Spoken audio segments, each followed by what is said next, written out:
தவிக தலைவர் விஜய் இன்றைய தினம் சரியாக 11:30 மணிக்கு நேரு அரங்கில் முதல்வராக பதவியேற்க இருந்த நிகழ்வு இப்போது தற்காலிகமாக நிறுத்தி வைக்கப்பட்டிருக்கின்றது. இதற்கான காரணம் என்ன? நேற்று ஆளுநரை சந்திக்கும் போது நடந்தது என்ன? முழுமையான விவரம் இது உங்களுக்காக. நடைபெற்று முடிந்த சட்டமன்ற தேர்தலில் தமிழக வெற்றிக் கழகம் 108 ஆசனங்களை பெற்று பெரும்பான்மையாக வெற்றி பெற்றது. எனவே தமிழக வெற்றிக் கழகத்தினுடைய தலைவர் விஜய் இன்றைய தினம் முதல்வராக ஆளுநர் முன்னிலையில் நேரு அரங்கில் இன்று சரியாக 11:30 மணிக்கு பதவி பிரமாணம் செய்து கொள்வார் என நேற்றைய தினம் எதிர்பார்க்கப்பட்டது. அதற்கான ஏற்பாடுகள் நேரு அரங்கில் குறிப்பாக ஆளுநர் தரப்பில், குறிப்பாக ஆளுநர் அலுவலகத்தால் இந்த விடயங்கள் மேற்கொள்ளப்பட்டது. ஆனால் இப்போது நிறுத்தி வைக்கப்பட்டிருக்கின்றது. சரி, நேற்றைய தினம் ஆளுநருக்கும் தமிழக வெற்றிக் கழகத்துக்கும் இடையிலான சந்திப்பு என்ன நடந்தது? நேற்றைய தினம் இந்த சந்திப்பில் தமிழக வெற்றிக் கழகம் சார்பில் சில பிழைகள் விடப்பட்டதாக இப்போது செய்திகள் கசிந்திருக்கு. முதலாவதாக ஆளுநரை சந்திக்க தமிழக வெற்றிக் கழகம் சார்பில் ஒரு மின்னஞ்சல் அனுப்பப்பட்டிருக்கின்றது. மிக முக்கியமாக இவ்வாறான சூழ்நிலையில் ஆளுநரை சந்திக்க ஆளுநரினுடைய செயலாளருக்கு ஒரு அழைப்பினை ஏற்படுத்தி இவ்வாறு ஆளுநரை சந்திக்க வேண்டும் என சந்திப்பதற்கான ஒரு அனுமதி நேரத்தை கோரியிருக்க வேண்டும். ஆனால் இவர்கள் மின்னஞ்சல் அனுப்பி இருக்கின்றார்கள். ஒரு மீட்டிங், ஒரு ஒன்று கூடலை நடத்துவதற்காகத்தான் கேட்டிருக்கின்றார்கள் என்பதுதான் முதலாவதாக இருந்திருக்கின்றது. மின்னஞ்சலும் ஆங்கில மொழியில் அனுப்பப்பட்டிருக்கின்றது. அனுப்பப்பட்ட அந்த மின்னஞ்சலிலும் கூட ஆங்கில மொழியில் சில எழுத்து பிழைகள் இருந்ததாகவும் இப்போது செய்திகள் கசிந்திருக்கு. அடுத்ததாக தமிழக வெற்றிக் கழகம் சார்பாக ஆளுநரிடம் கேட்கப்பட்டிருக்க வேண்டிய விடயம், நடைபெற்று முடிந்த சட்டமன்ற தேர்தலில் 108 ஆசனங்களை தனிப்பெரும் பெரும் கட்சியாக நாங்கள் பெற்றிருக்கின்றோம். ஆட்சி அமைக்க எங்களுக்கு அனுமதி தாருங்கள், எங்களுடைய பெரும்பான்மையை நாங்கள் நிரூபிக்கின்றோம் என்றுதான் இவர்கள் கேட்டிருக்க வேண்டுமாம். ஆனால் கேட்கவில்லையாம். மாறாக காங்கிரஸ் சார்பாக தங்களுக்கு கிடைத்த 5 உறுப்பினர்களோடு சேர்த்து எங்களிடம் 108 உறுப்பினர்கள், காங்கிரஸ் 5 உறுப்பினர்களை தந்திருக்கின்றது என்று காங்கிரசால் வழங்கப்பட்ட கடிதத்தையும் சேர்த்து ஆளுநரிடம் கொடுக்கப்பட்டிருக்கின்றது.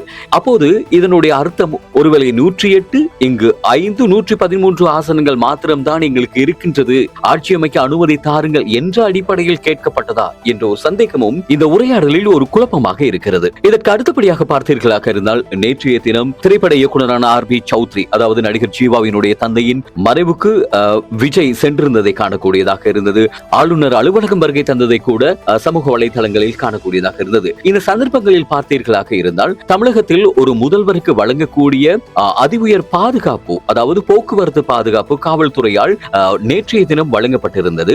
ஆனால் நேற்று நள்ளிரவோடு அந்த பாதுகாப்பும் இப்போது நிறுத்தி வைக்கப்பட்டிருக்கின்றது. இறுதியாக விஜய் நேற்று தனது வீட்டுக்கு செல்லும் போது தன்னுடைய தனி காரில் பயணித்ததை காணக்கூடியதாக இருந்தது. எனவே வழங்கப்பட்டிருந்த உயர் பாதுகாப்பு அப்புறப்படுத்தப்பட்டிருக்கின்றது. மறுபுறம் இன்று 11:30 மணிக்கு பதவியேற்க இருந்த அந்த நிகழ்வு ஒத்திவைக்கப்பட்டிருக்கின்றது. இவ்வாறான சூழலுக்கு மத்தியில் மிக பரபரப்பாக பேசப்படுகின்ற இன்னும் ஒரு விடயம், நீரும் நெருப்புமாக எப்போதும் இணையாமல் இருக்கக்கூடிய தமிழகத்திலுடைய திராவிட கட்சிகளான அதிமுக, திமுக 2 கட்சிகளும் கூட்டணி அமைத்து ஆட்சி அமைக்கக்கூடிய சூழல் இப்போது உருவாக்கி கொண்டிருப்பதாக, அதற்கான ரகசிய ஒன்று கூடல்கள் இடம்பெற்றுக் கொண்டிருப்பதாகவும் செய்திகள் வெளியாகி கொண்டிருக்கின்றது. ஏற்கனவே கொளத்தூர் தொகுதியில் போட்டியிட்ட மு.க. ஸ்டாலின் தோல்வி அடைந்திருக்கின்றார். எடப்பாடி தொகுதியில் போட்டியிட்ட எடப்பாடி பழனிசாமி வெற்றி பெற்று சட்டமன்ற உறுப்பினராக தெரிவு செய்திருக்கிறார். இது இவ்வாறாக இருக்க எதிர்கட்சியாக கூடிய தகுதி இருப்பது திமுகவுக்கு.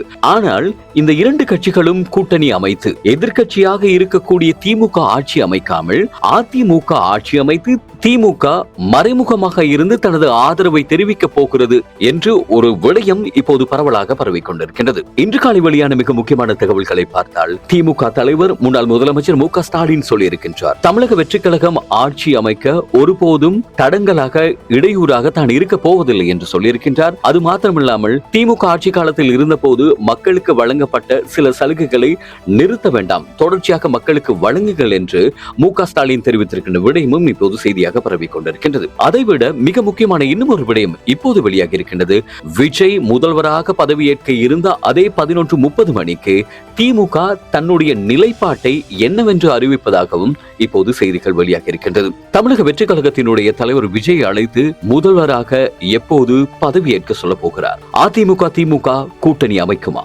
தமிழக வெற்றிக் கழகம் ஆட்சி அமைக்க கை கொடுக்க போகும் ஏனைய உறுப்பினர்கள் யார்? பொறுத்திருந்து பார்ப்போம். உறுதிப்படுத்தப்பட்ட உண்மை செய்திகளை உடனுக்குடன் தெரிந்து கொள்ள ஆயுள் மீடியாவை ஃபாலோ செய்யுங்கள்.